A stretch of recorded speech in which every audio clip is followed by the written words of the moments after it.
labour mobility. Thank you.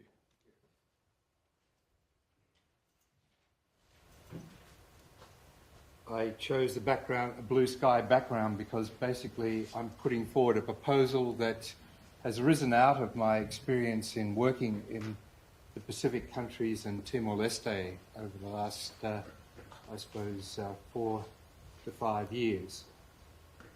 In summary, my proposal is that, no,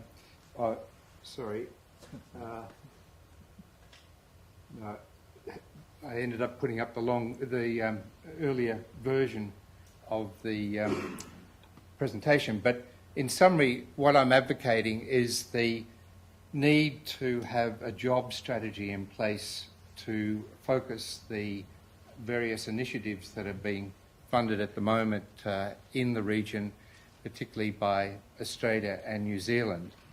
And this basically grew out of my experience on an ADB assignment where I was able to travel to 4 countries, 3 in the Pacific and Timor-Leste, to look in particular at the demand for skills as a way of giving a focus to technical and vocational education and training. More recently, I've done a skills review of the Tongan economy, and I'm currently working on a national tracer survey of post-school graduates in Samoa. The particular focus on a job strategy, I think, has a wider resonance, and that is the World Development Report for 2013 was on jobs, and it argued that growth strategies were not sufficient, and that there was a need to have a particular focus where jobs were not prominent on identifying the ways in which jobs could be created. As we've just heard, it's a focus in the PACE Plus negotiations, or lack thereof, and it's also coming through in national consultations, in particular the most recent ones in Timor-Leste that I've seen about the post-Millennium Development Goal objectives.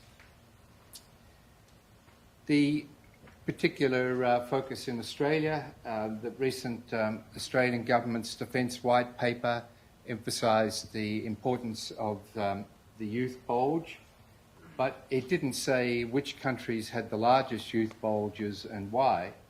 And if you look at the data, youth bulge is best defined as the proportion of the population 15 to 24 in the adult working population. So some 10 countries have proportions that are over 30% of young people in the adult working population up to age 60. But if we look at the countries with the largest youth bulges, they're the Melanesian countries. These are the result of high birth rates, but also the lack of opportunity to migrate. The countries with lower youth bulges are the Polynesian and Micronesian countries that are able to migrate to the United States or to New Zealand, and in the case of Tongan, by the way, there's just as many Tongans, Tongan descent living in the United States as there are in New Zealand.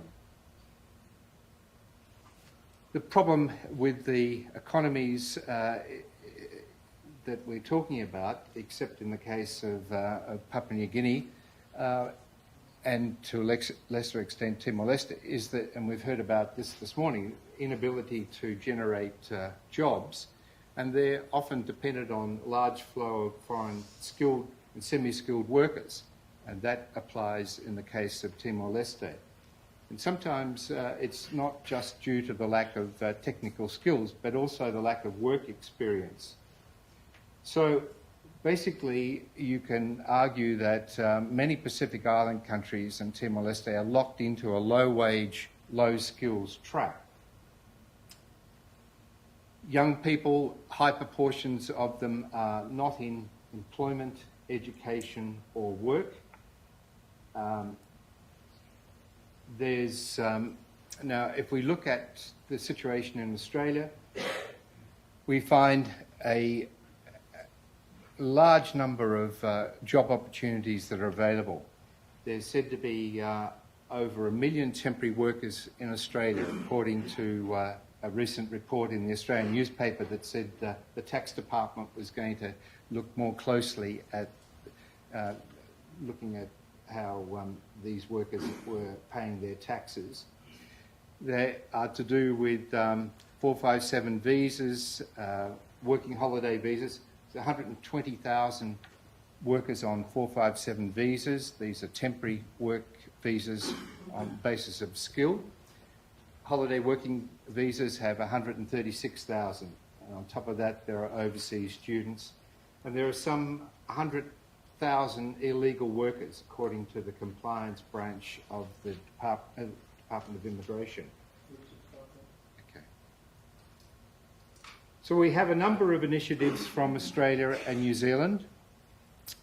These include the Seasonal Worker Program, the strengthening of TVET projects, the Australian Pacific Technical College, and some are here working on occupational placement visas. But a number of these initiatives offer too few opportunities to work in Australia, and often in themselves are too restricted in how they're operating. The Seasonal Worker Program, as the work that Stephen Howe has done with Danielle Hay, looking at the pilot program, and work that we're continuing to do in an evaluation of the SWP, all the feedback we're getting from those involved is that it's highly restrictive in how it operates. Its numbers are low. The target this year is for 3,000, but it looks like there's only 1,500 that are coming in. And it's in danger of being tokenistic. There's a sharp contrast to the New Zealand RSE, Regional Seasonal Employment Program, which has 7,000 to 8,000 workers on it and is much more demand focused, whereas the Australian program is focused on what's called a development objective, but it seems to have led to a highly restrictive mode of operating. The big problem is that these additional conditions that are imposed means that the wage rate for a seasonal worker is higher than the backpackers who are readily available. If we look at what a regional strategy might involve, it's important that the training that's being provided through the strengthening TVET projects focus very much on the demand for skills in Australia and New Zealand. The Australian Pacific Technical College, it's not clear whether that was originally set up to focus on providing recognised skills training to enable people to migrate to Australia, but it certainly hasn't achieved that objective to any extent. One assessment from the Australian Audit Office said that only 2% of migrants had migrated to Australia, but even that's difficult to confirm because the tracer surveys that are available don't mention anybody migrating to Australia. So what basically we need to do is to focus much more on providing the skills training that is being done in a way that focuses in on Australia, but also to give access to occupational placements in Australia so people can get work experience in an Australian setting. But it's also possible to get work experience in high-performance work placements in Pacific Island countries and Timor-Leste through large projects that donors are funding: construction, renewable energy generation, telecommunications. The tenders for these projects could include a requirement for enterprises to provide employment positions with training for apprentices. Fortunately, in a position now to say that this is going to be implemented in Timor-Leste, where $1.5 billion worth of procurement is now going to have a requirement that there be a skills transfer provision in each of those procurement contracts. So finally, the issue is what are the benefits?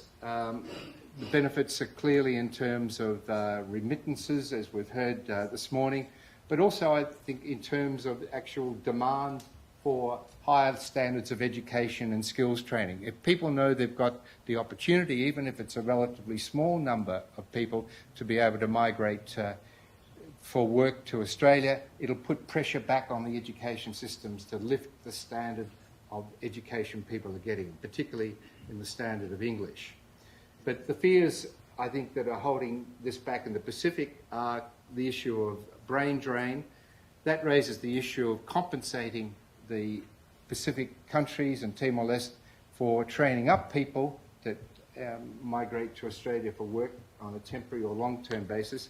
And why can't the tax system be used in the same way that the HECS, the Higher Education Contribution Scheme in Australia, works for graduates, that there'd be also a requirement for those that do migrate in to pay a proportion of their income back as a tax to their sending country.